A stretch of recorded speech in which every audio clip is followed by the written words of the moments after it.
जे बोसोरारि जथुम्मा सानब्रैनि मेहेरगोनां हाबाफारिजों जानुवारि दाननि 2025 9, 10, 11, 12 डिमाकुसि बे दैमु नोगोराव खुंफुंनो थाखाय थाम-थिम खालामदों। दिनै बानजाय आफाद आरो लोगोसे बर' थुनलाइ आफाद आरो बेयाव दुलाराय बर' फरायसा आफाद गासैनि रायजो राजानि बाहागो लानायनि गेजेरजों गाहाय खुन्थिया गायसननायनि हाबाफारिखौ मावफुंबाय बिटिआरनि चिफ प्रमद बर' बिथाङा।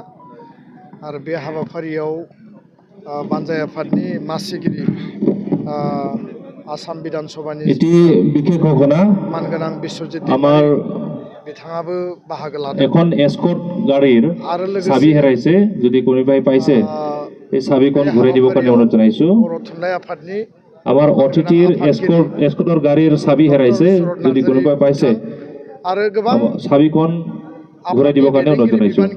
बिथांमोना बे हाबाफारियाव मैखोमै बाहागो लानानै गाहाय खुन्थिया गायसननायनि जि हाबाफारि दंमोन बेखौ मोजाङै जाफुंसार होबाय। मिजिंथिदों आनान गसाइनि अननायाव बे सानब्रैनि हाबाफारिजों खुंजानो गोनां बर' थुनलाइ आफाद, जे माहारियारि आफाद आरो मोनसे गार्जेन आफाद, बिनि जथुम्माया गाजा गोमजायै रायजो राजानि मदद, बयबो हारि हारिसाफोरनि मददनि गेजेरजों गोगोमैनो जाफुंसार महर मोनगोन। आरो दुलाराय बर' फरायसा आफादनिफ्राय जोंनि उदालगुरि जिल्ला कमिटि, डिमाकुसि आन्चलिक कमिटिजों लोगोसे गासै आन्चलिक आरो मिरु आफाद, जोंनि गुबुन गुबुन जिल्ला आफादा बेयाव मैखोमै बाहागो लागोन।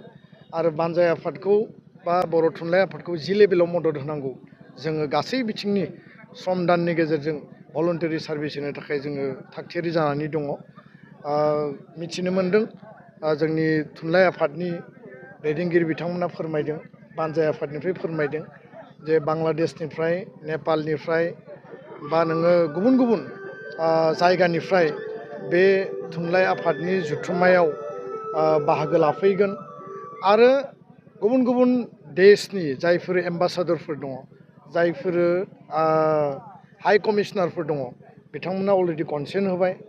भारतनि जाय सोलोंथाइ मन्त्रि धर्मेन्द्र प्रधान बिथांखौ लिंनो थाखाय बिथांमोना थाम-थिम खालामदों। आसामनि गिबि मन्त्रि, सिक्किमनि गिबि मन्त्रि, मेघालयनि गिबि मन्त्रि आरो आसामनि गभर्नर, छत्तीसगढ़नि गभर्नर, गोबां गभर्नरफोरखौबो बे हाबाफारियाव अलरेडि बिथांमोना हांख्रायबाय, कनसेन्ट होदों।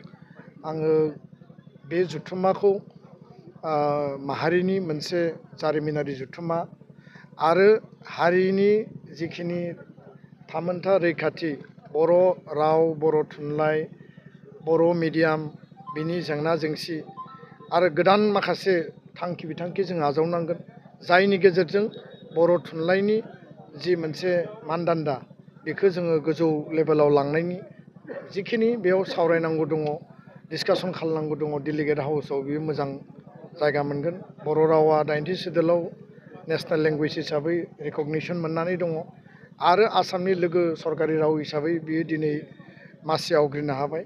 बिनि अनगायैबो बर' रावा जे गोजामनिफ्राय गोजामसिन राव, बर' हारिया जे बिनि थागिबि, जों बिनि सन अफ दा सयल।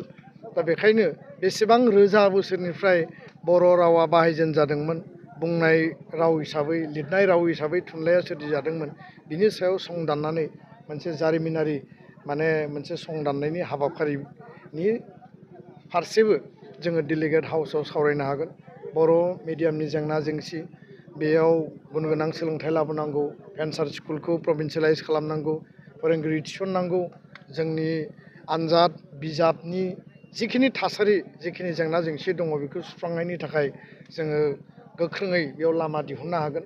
आरो बर' थुनलाइ आफादनि जथुम्मा होनना बुङोब्ला बयबो लोब लोब बाहागो लाफैयो आरो फ्राय 5,000नि बारा बेयाव डेलिगेटफ्रा बाहागो लाफैगोन। बे मोनसे माहारिनिनो मोनसे सिगनिफिकेन्ट जथुम्मा। आङो गासै आसाम नाङै बिटिआरआव थानाय, बर' कसारि काउन्सिलाव थानाय, आसामनि गुबुन गुबुन खना खनला, भारतनि खना खनला थानाय बयखौबो बर' फिसाफोरखौ लोब लोब फैनानै बर' थुनलाइ आफादनि बे जथुम्मायाव मैखोमै बाहागो लाफैनो थाखाय दिनैनि बे गाहाय खुन्थिया गायसननाय हाबाफारिजों लोब्बा लाखिनानै आङो खावलायबाय आरो बयखौबो हांख्रायबाय। गोजोन्थों।